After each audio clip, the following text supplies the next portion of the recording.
I hadn't counted on this, but I must say you worked out beautifully. I'll have carte blanche to create the perfect society. My society. That's who you remind me of. An evil Mr. Rogers.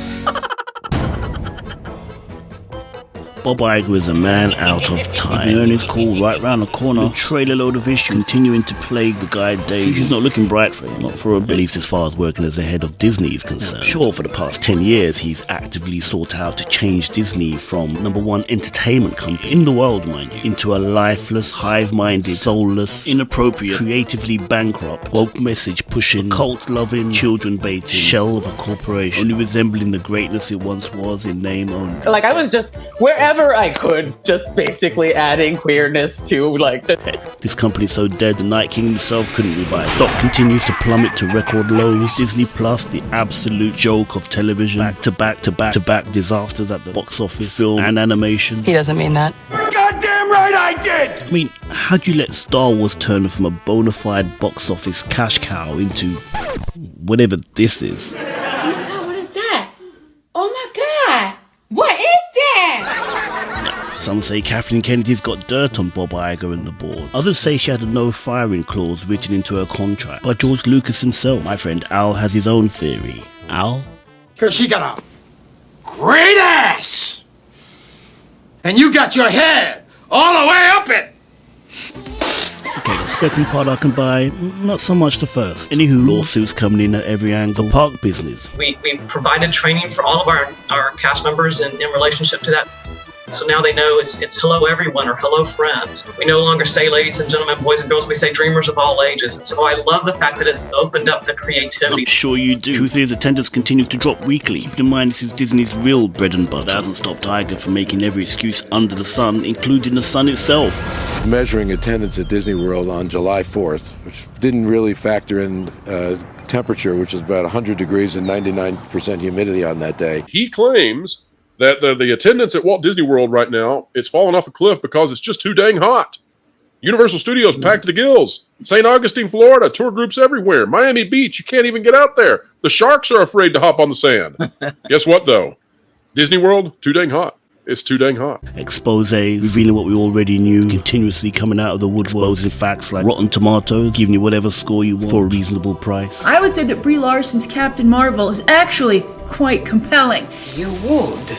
I'd buy that for $1. Even Hollywood itself has turned on in the most disturbing way. The motherfucker who said we're going to keep this thing going until people start losing their houses and their apartments. Listen to me, motherfucker. There's a lot of ways to lose your house. Some of it is financial, some of it is karma, and some of it is just figuring out who the f*** said that. I think he's talking to you. There's a lot of ways to lose your house. You wish that on people. You wish that families starve while you're making $27 million a year for creating nothing? Well, what does that have to do with it? No. He's got a point. Be careful, mother. Be really careful.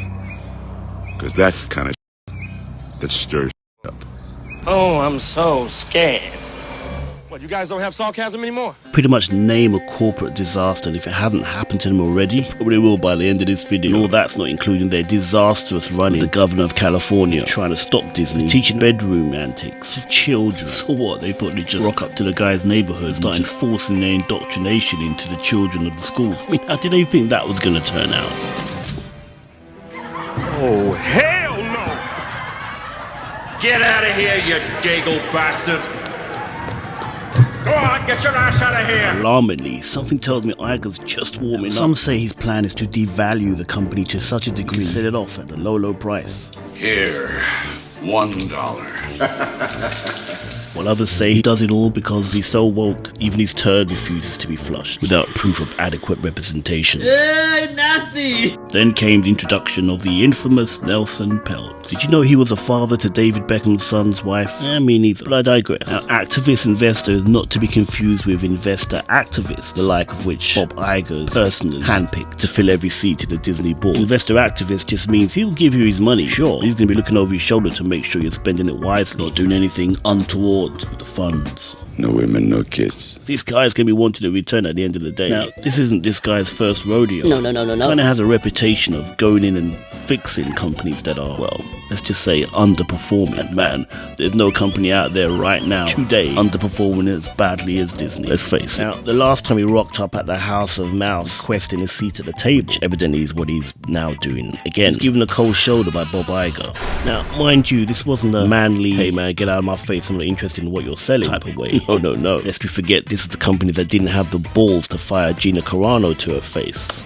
Oh, easy. Choosing to do it via social and shield media instead. In my defense. Dang it, Bob! So it's hardly surprising. See, Peltz had a few changes he had in mind that he wanted implemented by hook or crook, more the former than the latter. Changes that would no doubt steer Disney back towards being a for-profit business, as opposed to the for-loss business it continually becomes. And time too was just before an earnings call was due. Curious. I'm sure it's just coincidental. Yeah, sure. Anywho, request rejected by Bob Iger. Before you could say, Disney's Bob Iger wins proxy battle as board defeats Nelson Peltz. Well, not before they could say it, because, you know, they said it already. But that's inside the magic for you. As chill as they could. But before you and I could say what they said, this call was over, and Iger acquiesced, pretty much conceding every request made to him by Peltz. Peltz was happy, retreated. Iger went home, defeated.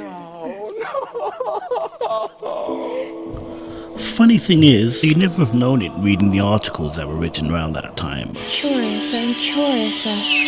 Anywho, the unspoken promise was made to turn the ship around. At least make an attempt to. Iger was now a man with a plan, albeit someone else's. That was back in, February this year? How's he gotten on since? Oh, funny you should ask. Well, let's just say things haven't really improved much. That's an understatement.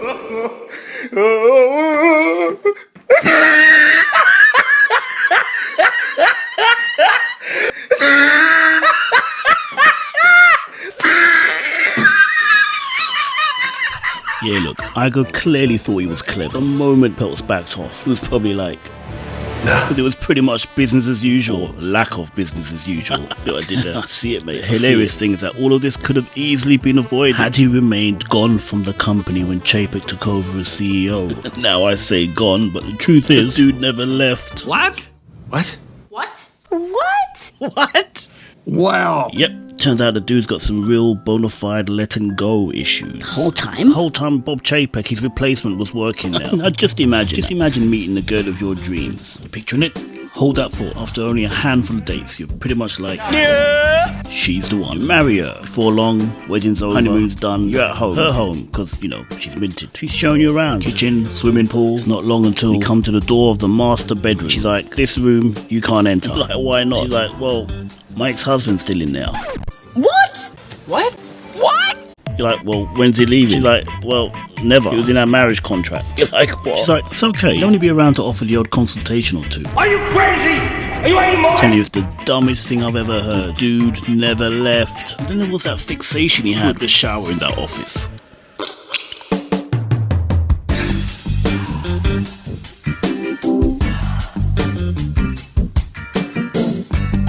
Mate, I'm not even going. I'm not. I refuse. Even funny is how the media portrayed his eventual return. Quotation mark. You'd think he was dragged back screaming when it was his people who got Chapek fired for doing his job too well. While he's at an Elton John concert. Man, that's just mean. Now, I'm not a fan of Elton John myself. Maybe he's doing the guy a favour. But that's besides the point. It's good old shill media painting the whole scenario like, Just when I thought I was out, they pulled me back in. when in actual fact it was probably more. What is really the problem here? The problem is the man acts like the house still belongs to him. How is this place supposed to feel like it's mine if he won't leave? Now, the genius move by Peltz is, as the stock continued to drop, our boy Peltz is buying up shares like no one's business and waited for the value to rise again, then selling them off, using the profit he makes to buy more shares. Dude's currently got the 5th biggest piece of the pie. That's the big elephant in the room for Iger. So he really has no options outside of 2. They both lead to the same conclusion. Keeping in mind, Peltz wants 3 seats at the table this time round. You think that quiet the noise when it comes to political leaning statement was all about a short while back. Ditto for the cancellation of the Daredevil inevitable reboot. He knows Peltz is listening. That's a weak-ass attempt to stave off the inevitable. Option number 1, he lets Peltz in. Peltz assigns someone else to take over. Iger's out the door. Number 2, Iger continues on the path that he's on. Stock values continue to drop. Peltz continues to gobble up shares like he was Pac-Man on crack. Crackman, maybe. Anywho, rinse and repeat until eventually he becomes the largest stakeholder. And he waltzes through the door of that boardroom and frog marches Iger out the door. Figuratively speaking. Don't be surprised if this dude is brought back into the fold on that inevitable day. Look, I'm sorry it took so long for me to come around. But you were right. Listen, I'm really sorry to have awoken you from your slumber, but it's over. Listen to me, you deaf fuck. I offered you a chance when we could have done something. I offered you a chance, and you blew it. You blew it.